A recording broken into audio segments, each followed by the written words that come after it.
Everyone, आज का हम लोग का टॉपिक जो है एग्जाम में आंसर्स कैसे लिखे, है ना। एक कॉमन टॉपिक है दोनों के लिए, जिनका प्रिपरेशन अच्छे से हो चुका है उनके लिए भी, जिनका प्रिपरेशन अच्छे से नहीं हुआ उनके लिए भी। ये दोनों के लिए कॉमन टॉपिक है, ठीक है। और इस टॉपिक में हम स्टेप बाय स्टेप सिखाते जाएंगे, पहले ध्यान से सुनते जाइएगा।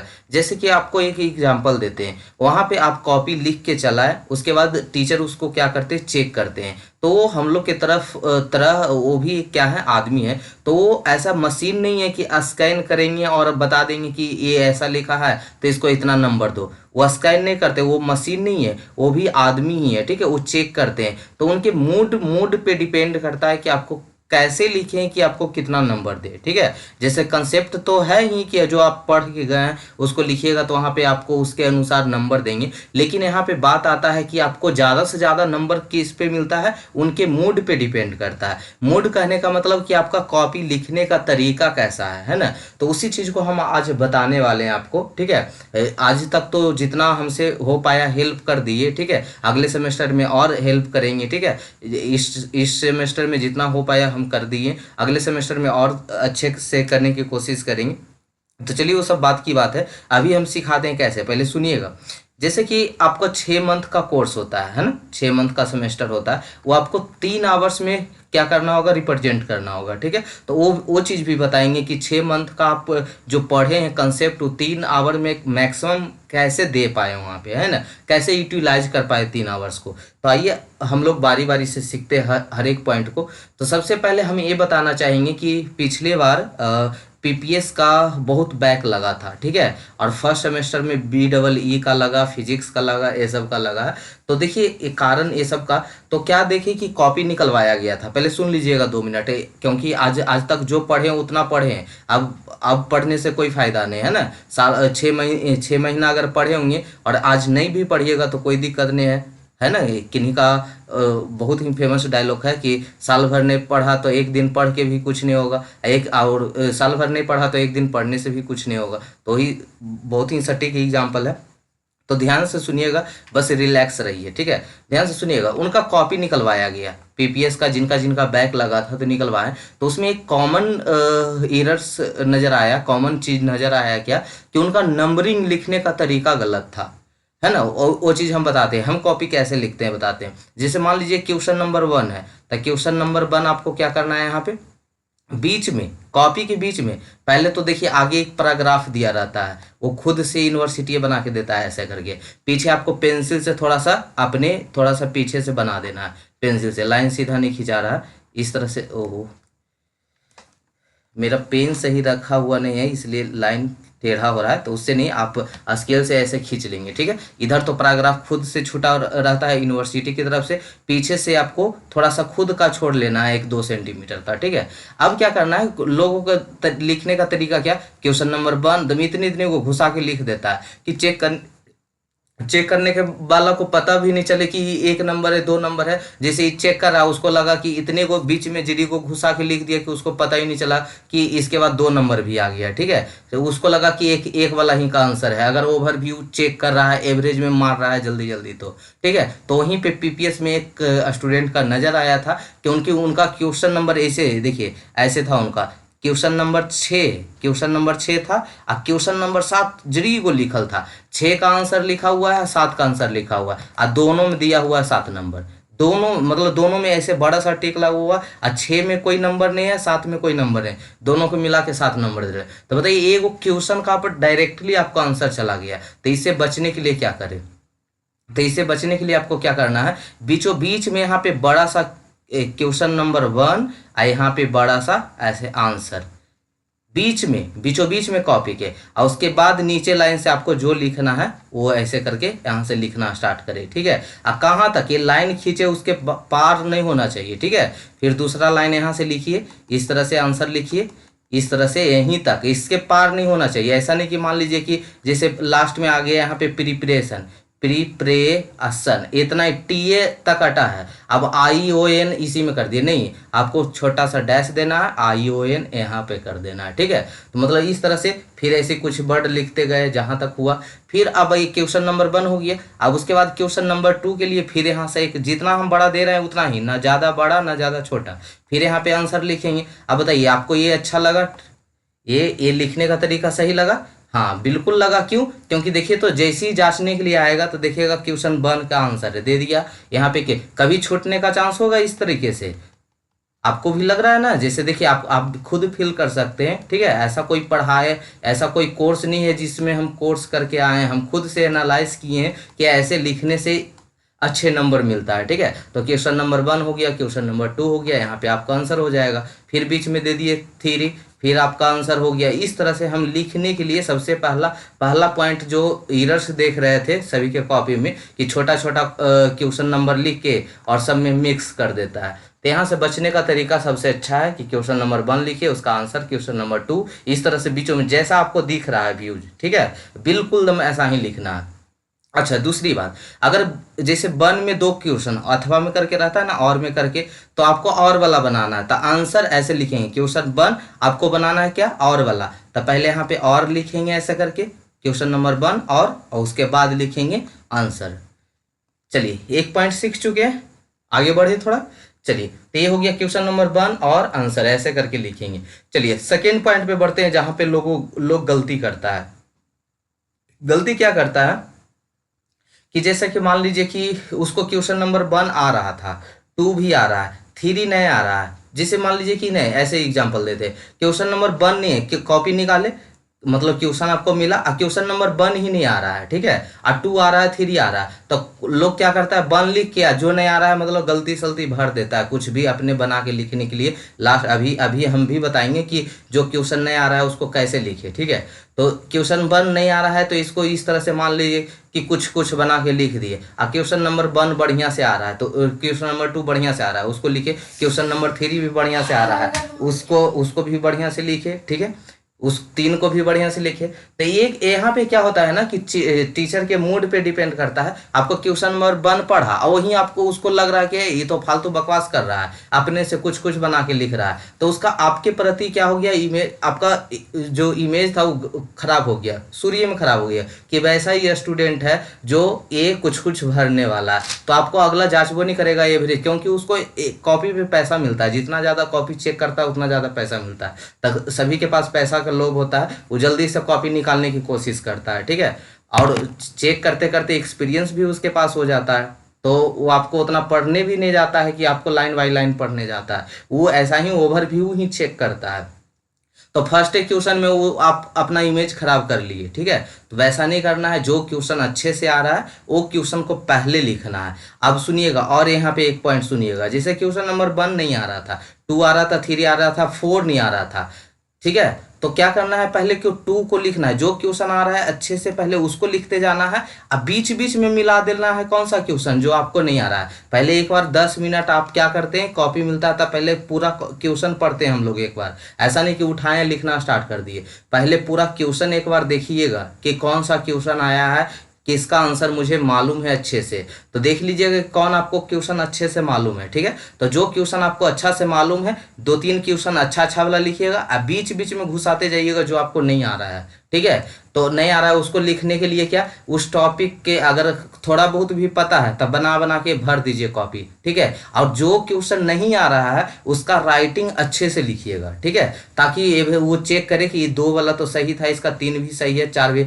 लड़का अच्छा है, 4 वाला में जो लिखा हुआ है तो अच्छे राइटिंग में लिखा रहेगा तो एवरेज में जल्दी चेक कर देगा, ठीक है। मतलब ये सब नंबर बढ़ाने का तरीके हैं, ठीक है। 4 में आपको नहीं भी आ रहा था और राइटिंग जो क्वेश्चन नहीं आएगा उसको दम इतना अच्छा से लिखना है कि उसको पढ़े भी नहीं वो, ठीक है, ओवरव्यू में चेक कर दे। जो क्वेश्चन नहीं आ रहा है उसको अच्छे से लिखना है, दम सजा के दम, ठीक है, आराम से लिखना। और जो आ रहा है तो उसमें तो डरे नहीं है, बोलते हैं ना कि हम चोरी ही नहीं किए तो हमको डर किस चीज़ का। जो क्वेश्चन आ रहा था उसमें हम कैसे भी लिख दे तो उतना डर नहीं रहेगा, क्योंकि वो पढ़ेगा तो उसको देखेगा कि नहीं लिखा हुआ सही, लेकिन जो नहीं आ रहा है उसी में धुरफेंदी करना है, ठीक है।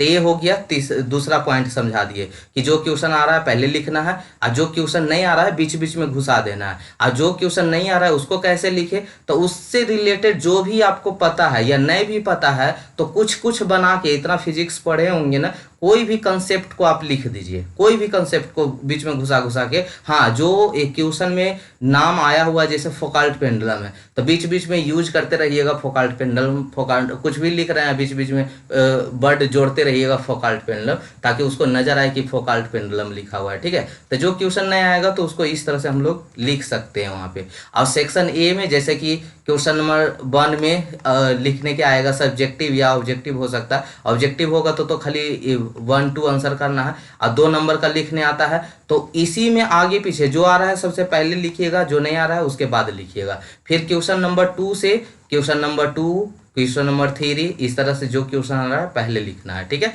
और बीचों बीच में लिखना है, इतना हो गया। ठीक है, कोई दिक्कत? चलिए, सेक्शन 1 जैसे जो क्वेश्चन नंबर 2 वाला में ना, मतलब जिसमें मार्क्स 2 मार्क्स का होता है, उसमें आगे पीछे कीजिएगा। ऐसा नहीं कि जैसे मान लीजिए कि क्वेश्चन 1 में ऐसे करके आप देखे होंगे, सभी को पता होगा 1 होता है, 2 या ABCD करके रहता है। क्वेश्चन नंबर 1 है ABCD ऐसे करके 10 क्वेश्चन रहता है जिसमें आपको 7 गो करना होता है, तो ये सातों में आगे पीछे कर सकते हैं। ठीक है, इन्हीं की क्वेश्चन नंबर 2 है, क्वेश्चन नंबर 2 के बाद आप बी वाला दे रहे हैं तो समझेगा क्वेश्चन नंबर 2 का बी है, तो इसलिए क्वेश्चन 1 में ही आगे पीछे कर सकते हैं। जैसे ए का आंसर नहीं आ रहा था तो हम पहले बी लिख देंगे, फिर डी लिख देंगे, फिर ई का लिख देंगे, फिर ए का लिख देंगे। इस तरह से क्वेश्चन 1 में ही आगे पीछे करना है। ठीक है, क्वेश्चन नंबर 2 के बाद 1 वाला नहीं घुसाना है, इतना। कोई दिक्कत? चलिए, अच्छा, उसके बाद क्या करना है कि एक इस तरह से हम लोग कॉपी सजाने के लिए हो गया। नीचे में आपको जो कॉपी पलट रहे हैं वहाँ पे PTO लिखना है, क्योंकि ऐसा भी केस आया था कि एक उसको लगा ना कि जैसे मान लीजिए पेज नंबर 1 था, पेज नंबर 2 लिखा, पेज नंबर 3 लिखा, अब पेज नंबर 4 में वो सोचा था कि यहाँ बाद में जब टाइम बचेगा ना तो क्वेश्चन लिखेंगे। अब 4 को छोड़ दिया था, 5 में लिखा है, 6 में लिखा है, तब क्वेश्चन नंबर 1, 2, 3 तक चेक किया, उसके आगे चेक ही नहीं किया क्योंकि 4 नंबर पेज खाली था। उसके बाद लगा कि इसके बाहर नहीं लिखा हुआ है, तो इससे बचने के लिए आपको क्या लिखना होगा वहाँ पे PTO नीचे में। ठीक है, सभी पेज में PTO लिखना है। इसका मतलब होता है प्लीज टर्न ओवर, कॉपी को और पलटे सर, आगे मेरा और लिखा हुआ है। ठीक है, तो PTO सभी पेज में लिखना है, लास्ट पेज में नहीं लिखना है, क्योंकि लास्ट के बाद तो लिखा हुआ है नहीं, तो फिर पेज क्यों पलटना। तो लास्ट में सिर्फ नहीं लिखना है, बाकी सभी पेज पे लिखना है प्लीज टर्न ओवर। ठीक है, लास्ट में लिखने, इससे क्या होगा कि आपका क्वेश्चन अगर गलती बाय द वे तो किसी से नहीं छूटता है, मान लीजिए किसी कारण बस कॉपी छीना गया, जैसे लिख नहीं पाए, कॉपी छीना गया, मतलब हम क्वेश्चन पेज नंबर 4 छोड़ के गए थे कि इसमें आएंगे ना तो क्वेश्चन नंबर 5 लिखेंगे, लेकिन मान लीजिए एग्जाम हॉल में किसको क्या पता कि कब कॉपी छीना जाए या टाइम न बचे, क्योंकि 3 आवर्स में आपको जो भी करना है वहीं पे करना है, तो इसलिए इससे बच कर रहे हैं, खुद पहले ही से सतर्क रहें। ठीक है, तो ये सब पॉइंट हुआ। अब इसके बाद ये आपको कॉपी अच्छे से लिखने के लिए आपको खुद फिजिकली भी आपको प्रिपेयर होना है। ठीक है, जैसे नींद अच्छी लेना है। ठीक है, ऐसा किसी को प्रेशर नहीं होना चाहिए, प्रेशर लेने से भी कोई फायदा नहीं है, प्रेशर लीजिएगा आपका एग्जाम खराब जाएगा। एक तो पढ़े नहीं है ऊपर से प्रेशर भी ले रहे हैं, जब पढ़े ही नहीं तो प्रेशर लेने से क्या फायदा है, या पढ़े भी हैं तो प्रेशर लेने से क्या फायदा है, प्रेशर लेने से कुछ होने वाला। हाँ, कब लीजिएगा, पूरा एग्जाम दे दीजिए। ठीक है,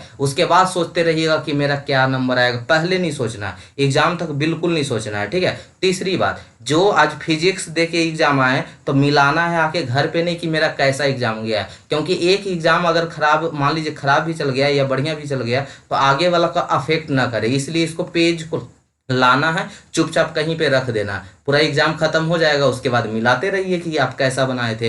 ये सब काम कब करना है, क्योंकि एग्जाम के बाद सब घर जाता है, घर पे बैठ के ये सब देखते रहिए, सोचते रहिए कि मेरा क्या होगा, मेरा क्या होगा, लेकिन एग्जाम टाइम में बिल्कुल नहीं सोचना है। ठीक है, नींद भी पूरा लेना है एग्जाम के एक दिन पहले, जैसे कल एग्जाम है तो आज रात में सो जाना है आराम से एकदम। ठीक है, दम पूरा नींद लेना है। कोई ऐसा बेवकूफ़ी करता है, पढ़ा खूब और खूब मतलब कि रात भर फिर उस एग्जाम के दिन भी खूब रात भर पढ़ा। अब क्या होगा ना उसके साथ कि एग्जाम में बैठेगा, उसका माइंड भारी होगा, मतलब दिमाग हल्का हल्का भारी होते रहता है, एग्जाम में उतना सोच नहीं पाता है जितना सोचना चाहिए। उसको लगता है, आपको नहीं पता चलेगा, आपको लगेगा कि अच्छे तो लिख दिए, अच्छे तो सोच दिए, लेकिन उससे बेटर होता जब आप नींद पूरा ले लिए होते, ठीक है, आपको और अच्छा अच्छा पॉइंट सोचने को मिलता। जो भी क्वेश्चन, एक चीज और भूल गए थे, जैसे क्वेश्चन नंबर 1 लिख रहा है तो उसमें हमेशा पॉइंट वाइज लिखने की कोशिश कीजिएगा। अगर आपको अच्छे से आंसर याद है तो पॉइंट वाइज, और नहीं अच्छे से आंसर याद है तो रेगुलर लिख कंटिन्यू लिख दीजिए, ठीक है। और अच्छा आंसर अच्छे से याद है तो पॉइंट वाइज लिखने की कोशिश कीजिए। तो नींद बढ़िया लेना है, कपड़ा थोड़ा सा साफ सुथरा, क्योंकि आपको फिजिकली मतलब कि वहाँ पे ऐसा एकदम फिटनेस और माइंड फ्रेश, मतलब सब कुछ आपको दम लगे कि नॉर्मल दम बैठे हैं एग्जाम में आराम से लिखे चला है, ठीक है। तो इसके लिए आपको, गर्मी के दिन है, थोड़ा खा पी भी लीजिए, यानी कि वहाँ जाके पता चला कि मेरा सर घूम रहा है क्योंकि खाना खा के नहीं आया, पानी पी के नहीं आया, तो थोड़ा बहुत खा लीजिएगा, ठीक है। 11 बजे से एग्जाम होता है, 8-9 बजे 10 बजे तक थोड़ा हल्का फुल्का, ज़्यादा भी नहीं खाना, यानी कि वहाँ जाके खाने के बाद नींद आने लगी है, ठीक है। तो ये सब बहुत ही कॉमन चीज़ है जो जो आपको ख्याल रखना है। पानी तो वैसे वहाँ अवेलेबल होता है, लेकिन फिर भी खुद से पी के जाइए, ताकि वहाँ पे एक एक मिनट इंपॉर्टेंट होता है, ठीक है। और मतलब किसी तरह से किसी से कोई प्रॉब्लम ना हो, मतलब कि ऐसा होता है ना कि रूममेट ऐसे, तो कोई विवाद हो तो एकदम एग्जाम में दिन करना है, वो सब बोलिएगा। अगर वैसा कुछ रहे तो एग्जाम के बाद बात करते हैं। अगर किसी तरह के आपके घर से भी कोई प्रॉब्लम आ रहा है, दोस्त से आ रहा है, तो सब एग्जाम के बाद करना है, क्योंकि 4 दूनी 8 दिन आपका एग्जाम चलने वाला है, या कोई भी सेमेस्टर के हो, जब भी जितना भी दिन भी एग्जाम चल रहा है उसके बाद ही कोई पॉइंट पे बात करे, ठीक है। एग्जाम के टाइम में एकदम रिलैक्स रहना है, बिल्कुल रिलैक्स रहना है, ठीक है। तो ये सब पॉइंट था जो आप ध्यान में रखेंगे। और सबसे बड़ी पॉइंट था कि क्वेश्चन नंबर वाला ध्यान रखिएगा, ठीक है, कि क्वेश्चन नंबर यहाँ पे बीच में लिखना है, क्वेश्चन नंबर 2 और इसका आंसर, ठीक है, इस तरह से, और उसके बाद यहाँ पे आंसर लिखना है। इस चीज़ का बिल्कुल ध्यान रखना है। और दूसरा क्या आपको खास ख्याल रखना है कि जो क्वेश्चन आ रहा है पहले उसी को लिखना है और अच्छे से लिखना है। जो क्वेश्चन नहीं आ रहा है, जो आ रहा है उसके बीच में घुसा घुसा के लिखना है। जैसे 2 आ रहा था, 3 आ रहा था, अब 4 नहीं आ रहा है, ठीक है। 1 नहीं आ रहा था ना, तो अब 2 और 3 बढ़िया से लिख दिए, उसके बाद 1 को घुसाइएगा। जो आ रहा है उसको पॉइंट वाइज लिखिएगा, जो नहीं आ रहा है उसको कंटिन्यू लाइन में लिख दीजिएगा, उसको पॉइंट वाइज मत लिखिएगा, ठीक है। कॉपी जो चेक करता है ओवरव्यू देखता है, क्योंकि आप खुद समझिए कि कितना स्टूडेंट एग्जाम देता है, 1 महीना के अंदर रिजल्ट आ जाता है, तो 1 महीना में उतना कॉपी कैसे चेक हो जाता है। अगर लाइन बाय लाइन पढ़ के चेक करता तो आपको तो अभी अभी नहीं एग्जाम, अगर फर्स्ट सेमेस्टर में जिसे 3rd वाला अगर देख रहे होंगे, 5th वाले देख रहे होंगे, तो उनको तो पता होगा कि एग्जाम में आप लिखते हैं तो कैसा आपको नंबर मिल रहा है, ठीक है। इस चीज़ का अगर आप एक्सपीरियंस आपके साथ नहीं होगा तो हम बताते हैं कि जो क्वेश्चन नहीं भी लिखे होते हैं उसमें अच्छे नंबर आ जाता है, अगर इस ट्रिक को अपनाते हैं तो, ठीक है। और अच्छे से राइटिंग बैठा के लिखे, किसी का राइटिंग खराब बढ़िया नहीं होता है, ठीक है। जिस तरह से फेस सबका यूनिक होता है ना, सबका फेस एक तरह होता है नहीं, सबका अलग अलग होता है, लेकिन सब अपने आप में खूबसूरत होता है। उसी तरह से राइटिंग भी है, राइटिंग किसी का खराब बढ़िया नहीं होता है, वो अपने आप में खूबसूरत है, ठीक है। सभी का जैसे सब मतलब कि ऐसा होता है कि कंपेयर करते हैं कि जैसे मान लीजिए कि 10 है ऐसे कंपेयर, लेकिन फेस में ऐसा कंपेयर होता है, सब अपने आप में खूबसूरत ही है, ठीक है। उसी तरह से राइटिंग भी है, आप अपने राइटिंग के प्रति आप नहीं रखें, हाँ, जो आपका राइटिंग उसी को ढंग से लिखना है ना। भले आपका राइटिंग कैसा भी हो, जैसा भी हो, वो आपको उसको ढंग से लिखना है ना। तो बस यही सब पॉइंट था। बाकी जितना हमसे हो सका था उतना हेल्प कर दिए, आगे और हेल्प करने की कोशिश करेंगे, ठीक है, ज़्यादा से ज़्यादा आगे सेमेस्टर में। वैसे 3rd सेमेस्टर का टोटल वीडियो अपलोड हो जाएगा, अभी अपलोड भी है आपको जाते जाते, ठीक है। आगे कंटिन्यू ऐसे ही होते रहेगा, ठीक है। तो बाकी मिलते हैं हम लोग नेक्स्ट एपिसोड में, नेक्स्ट सेमेस्टर में, ठीक है। बेस्ट ऑफ लक, बढ़िया से एग्जाम दीजिए और अच्छे से रिजल्ट लाइए, ठीक है। CGPA बढ़ाइए, क्योंकि बहुत ही इंपॉर्टेंट होता है एक आपके एग्जाम, ऐसे बोला जाता है ना कि आपकी क्वेश्चन पेपर जो आपका मार्कशीट है वो केवल एक कागज़ है, ठीक है। वैसा बिल्कुल नहीं है, उसी मतलब ये हमको मेरे लिए वो सही नहीं लगता है। इसलिए नहीं लगता है क्योंकि हम जैसा प्रिपरेशन करते हैं, जैसा हम लोग मेहनत करते हैं, उसी के अकॉर्डिंग वहाँ पे दिखता है, ठीक है। पहले वाले बात नहीं रहा कि कुछ भी नंबर मिल जाता है। आप जैसा मेहनत करते हैं वो डिग्री पे दिखता है हमको कि हम कैसा मेहनत किए थे। हाँ, किसके लिए कि 2-4 नंबर किसी सेमेस्टर में कम ज़्यादा हो गया तब वो बात सटीक है कि ये मैटर नहीं करता है, लेकिन मैटर करता है नंबर। ठीक है। ठीक है बाबू, थैंक यू सो मच यहाँ तक बने रहने के लिए। मिलते हैं हम लोग नेक्स्ट एपिसोड में, और आपको मेरे तरफ से आपको बहुत बहुत प्यार और बेस्ट ऑफ लक, ताकि आप अपने एग्जाम में अच्छे से अच्छे नंबर ला सके। ठीक है।